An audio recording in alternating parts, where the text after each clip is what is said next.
The stage lights dim slightly as Rico de la Cruz, a 23-year-old Filipino janitor from Cavite, steps into the bright center of the AGT stage. His denim jacket hangs loosely over his shoulders, and his worn-out sneakers squeak softly against the polished floor. He blinks several times, overwhelmed by the scale of the arena, thousands of eyes watching, millions more behind TV screens. The judges glance at him with polite curiosity, but it's clear they aren't expecting much. Simon, especially, leans back with his trademark unimpressed look. Rico clutches the microphone with trembling hands. Hello po, I mean, hello, he stammers, catching himself switching from Tagalog to English. The audience chuckles warmly. Simon leans forward, sensing something unusual about the soft-spoken young man. When he explains that he grew up in a small barangay where his father repaired tricycles for a living, the entire room falls quiet. Rico's voice cracks slightly as he talks about how his father played Elvis Presley songs every morning, music that became the soundtrack of his childhood. My dad always said Elvis had a voice that could touch the soul, he shares. When he passed away last year, I promised myself I'd sing his favorite song somewhere big. Somewhere he would have been proud of.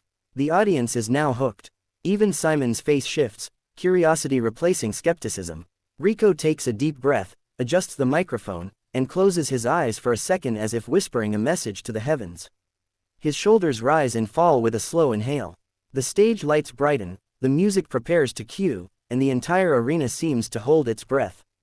No one, not even the judges, expects what is about to happen when he opens his mouth and sings Elvis. The soft instrumental intro echoes through the auditorium, and Rico stands completely still, eyes closed, as if gathering every memory of his father into his chest. The moment the first note leaves his lips, the audience collectively gasps. It's not just a good voice, it's rich, deep, and hauntingly close to Elvis Presley's signature tone. But it isn't imitation, it's emotion. Rico's voice carries a sincerity that cuts straight through the room. The smooth vibrato, the gentle rasp, the perfect control, it all pours out effortlessly, like he's been singing on world stages his entire life instead of inside small karaoke bars back home. On the judges' panel, the transformation is instant. Howie leans back, eyebrows shooting up. Whoa, he whispers under his breath. Sophia's mouth falls open, and she nudges Heidi. He sounds unbelievable, she says softly. But the real reaction comes from Simon. For the first time in the night, Simon sits up straight. His arms, previously crossed in doubt, loosen. His eyes widen, not dramatically, but enough for the audience to catch. It's the look he gives when he knows something special is happening. Rico continues singing, stepping naturally into the emotion of the song. He opens his eyes briefly, and they glisten under the stage lights. Every note seems connected to a memory, his father humming in their tiny home, grease on his hands, the radio crackling with Elvis classics. The camera pans across the audience, people wiping tears, others smiling from pure amazement. The arena, moments earlier filled with chatter and uncertainty, is now silent except for the soulful, powerful voice of a Filipino singer pouring his heart out. As Rico moves deeper into the song, something shifts, not just in his voice, but in the entire atmosphere of the AGT arena. The melody grows fuller, warmer, and Rico's confidence rises with every line. His nerves melt away, replaced by raw, heartfelt conviction that radiates through each note. He grips the microphone with both hands now, leaning slightly forward as if singing directly to someone only he can see. And in his mind, he does see someone, his father, sitting on their old wooden bench outside their tiny home, tapping his foot to the familiar rhythm of Elvis songs. That memory fuels him, and the emotion trembles in his voice, not as weakness but as truth. The audience is completely still.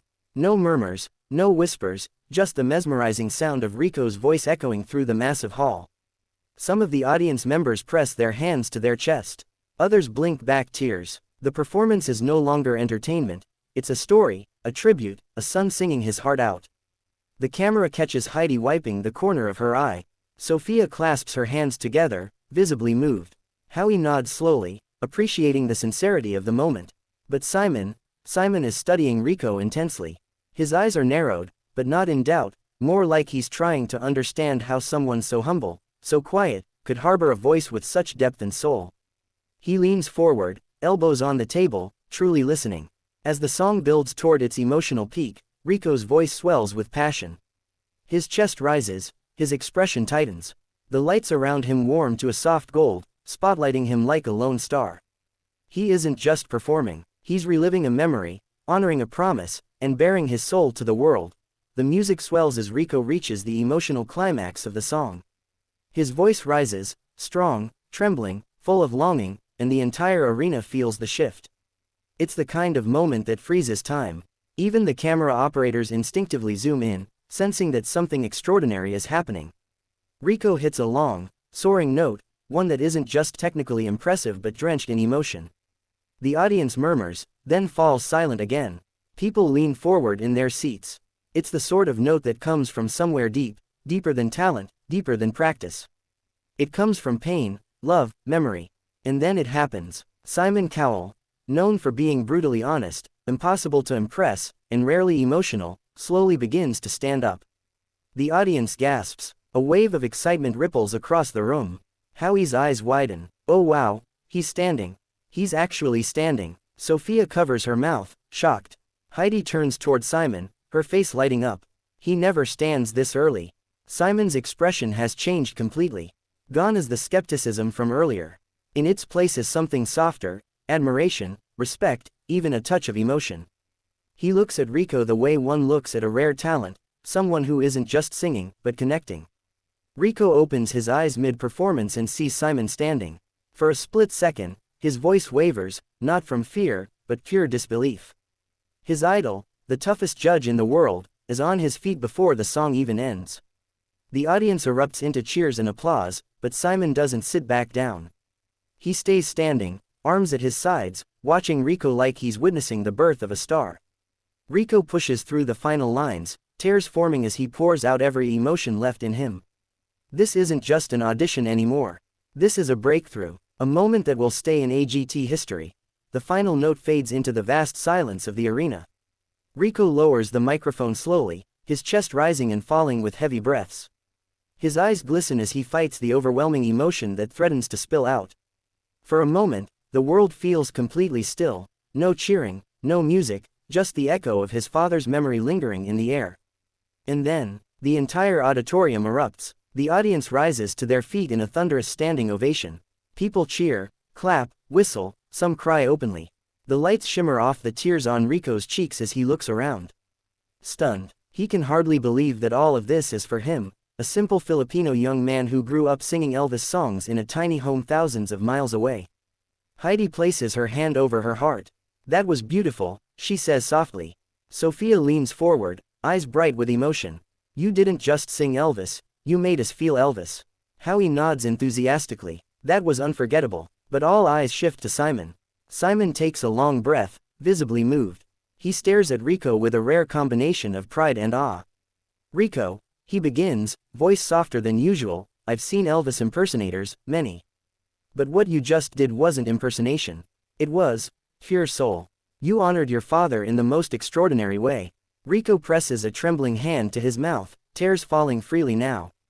Then, without another word, Simon pushes back his chair, stands up, and reaches toward the judge's table with a decisive motion. He slams the golden buzzer. A blast of gold confetti rains from above, swirling like tiny pieces of sunlight. Rico falls to his knees, overwhelmed, hands covering his face. The audience screams louder as Simon walks onto the stage, a rare gesture, and places a reassuring hand on Rico's shoulder. You did it, Simon says. Your father would be so proud. Rico looks up through the golden shower, smiling through his tears, feeling for the first time that his dream, and his father's memory, has finally reached the world.